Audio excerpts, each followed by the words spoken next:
Dahil yan nga, siya nga po ang magluluto. Siya muna ngayon si Chef. Si Chef Kasipag. Habang day off niya sa trabaho. Okay na ito mga kasipag. Ito na po ang ating ginataang tulingan na may kalabas at sitaw. Wow. Bango.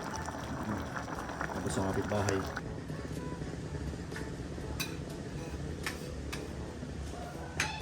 Sarap. Hello po mga kadilag, magandang araw po at welcome back sa aming YouTube channel. So for today's vlog ay papunta po kami sa tulay ni Papa dahil kami po ay magtitingin ng gulay at bibili po ng gulay na ilalahok sa lulutuin po niya. Ayan, narito pa rin po si Papa. At kailan po Papa ang iyong balik sa trabaho? Mamayang gabi na din pala. So 3 araw lang po ang kanyang day off. Ayan, at kami po ay maglalakad lang ngayon papunta sa tulay dahil kami po walang motor. May pasok yung dalawa gamit. Ngayon po ay napakaganda ng panahon. Mainit. Kita Papa, baka diyan ay may mustasa o ano. Yan, ako po sumama dit ng makalabas-labas. At ako po ay may sipon pa rin. Maganda yung maarawan.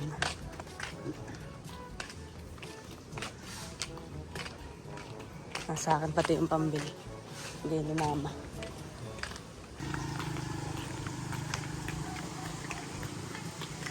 Malapit na po kami kagad sa tulay.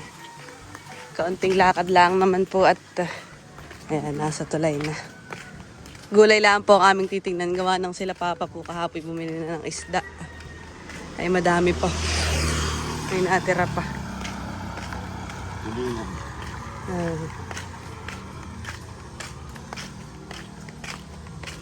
Ganda ng init. Tag-mustasa pa ngayon eh. So, may nakikita akong mustasa. Dito sa may tabing kalsada. Tsaka talbos. Doon dami highway. Makagilid lang ako ka. Dami yan. Kaya pa inaarto na. Sa may tulay. Ah, kalabasa. Aray naman. Dito po ang gulay dito. Kalabasa.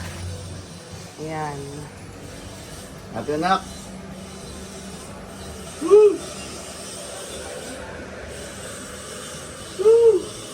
Tao po. Walang tao. Tao dito may bailog.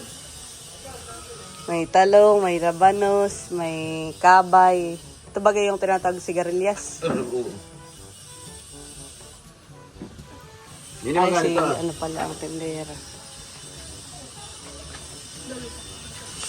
Maggagata. Wow. Iisa lang Papa. Marami dito pag naiwa.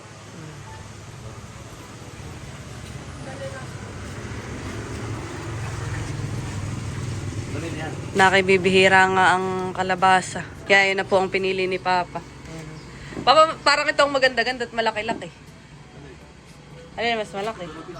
Ah, yan po. Ay, oo. Mas malaki ito.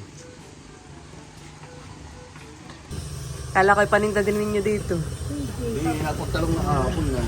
Ay, oo nga pala Papa. Ayan na lang. Oo, lalaki yan eh. Naka ito'y 2 dangkal. Grabe po kalalaki na itong talong. Sabi naman po ni Papa ayaw niya at nakapagtalong na kahapon. Sitaw. Magsasamay na naman. 16. 84 pesos. Salamat po. Kaya po'y pauwiin na. Hindi mo na Papa nilagay sa plastic.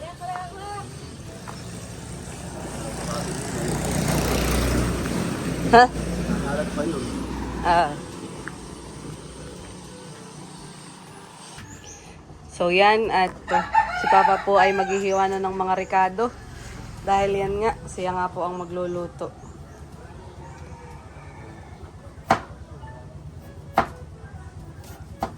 Siya muna ngayon si Chef.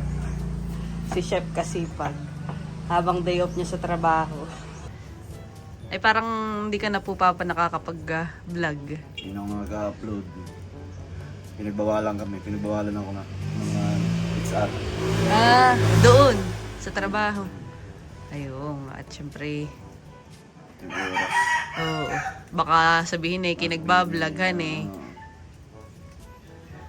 Nagbablog lang sa oras ng trabaho. Pag nag-resign na ako, saka ako yung pagpapatuloy.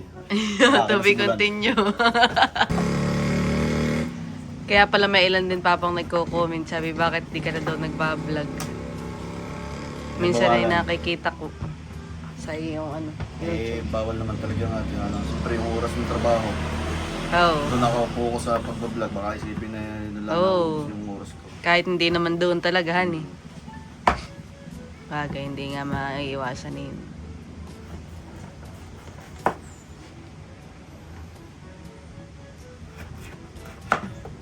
Malagkit kaya yan. Malalaman. Tulungan ko na po si Papa. Hindi ko na binalitan at murahin pa yung ano. Alam, hindi pa nakatigas ang manan nito balat. Nandiyan din pati yung sarap sa balat minsan. Pagbata ka kalabasa. Pero magulang na ito eh, matigas to. Pero halata namang hindi magulang.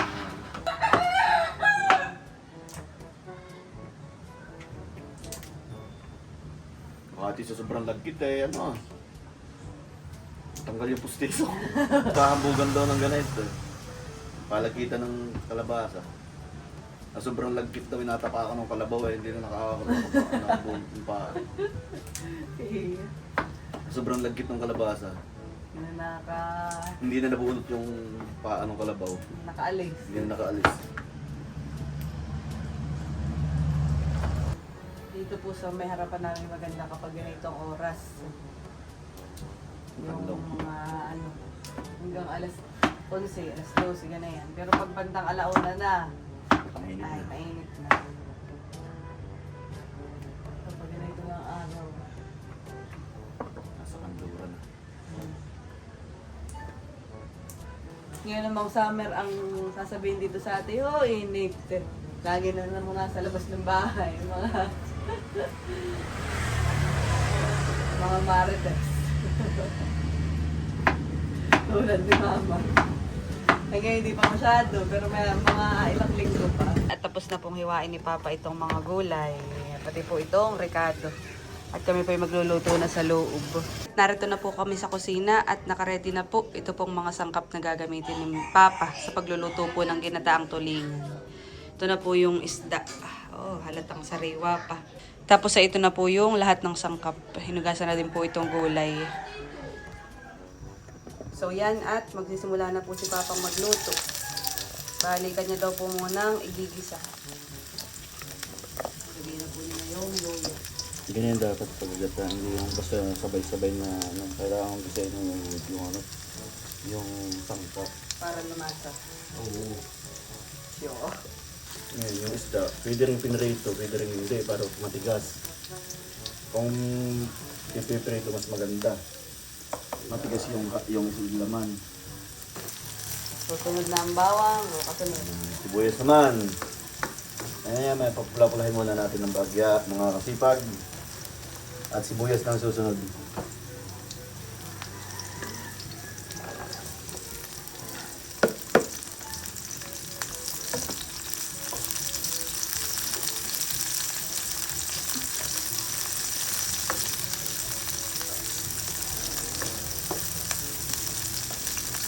Isda.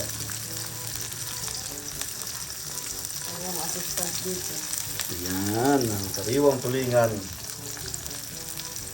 Ito talaga namang pulang-pula ng laman, no, mga kasipag. Nahugasan naman na yun, Papa. Malinis yan.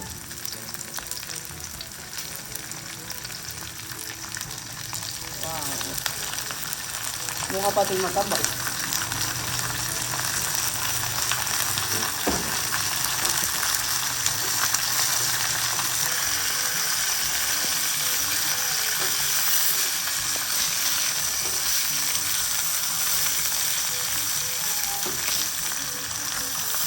Ayan, mga kasipag, ayaw natin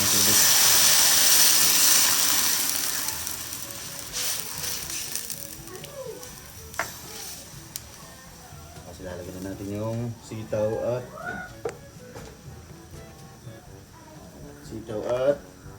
kalabasang malagkit.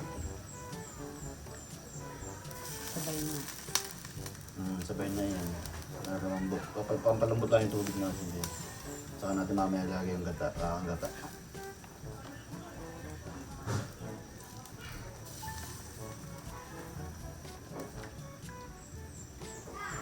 Tatakpan. Tatakpan natin yan. Kukuluan.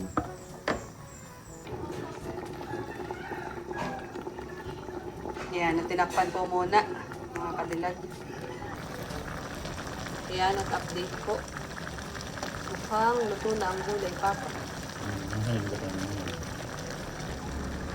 Ngayon po ay nilalagyan na ng gata. Diyos. Mga kasipag, lalagyan natin ng paminta. Nalagyan mo na po ng asin kanina. Hindi pa. Mamaya wala sa mga kasal.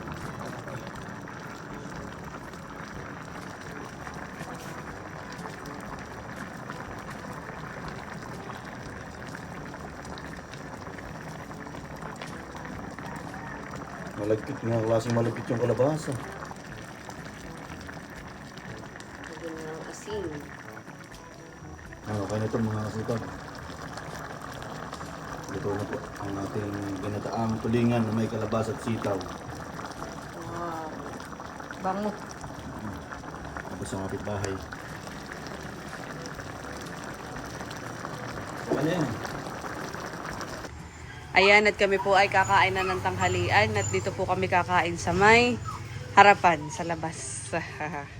Habang maginhawa pa dito. Kami po ay kakain na. Mga kadilag. Ayan, nagtimpla din po ng juice si Mother. Kain po tayo. Ulam.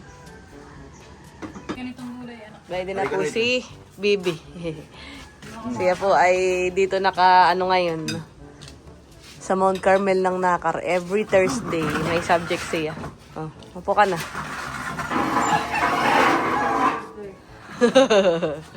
Maganda ditong kumain ha, ni Maaliwalas. Gawin mo muna yung bag mo. Si Indong naman po ay masama ang pakaramdam. Anong sabi po sa'yo, Papa? Kumando sa eskulan. Sarap kumain dito. Ako'y kakain na din. Wow, yun yung tinimpla ni Mother na juice.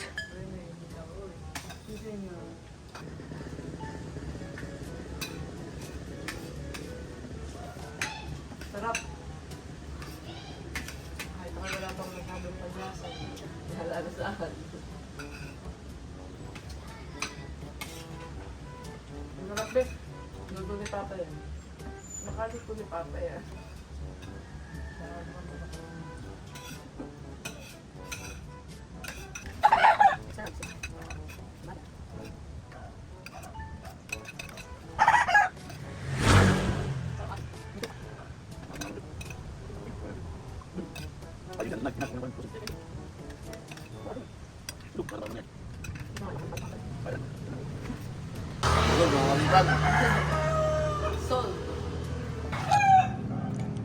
Solve ang tanghalian. Masarap ba maluto ni Papa? Ha? Sarap din. Dalawa talaga eh. Mga basher sa isa't isa.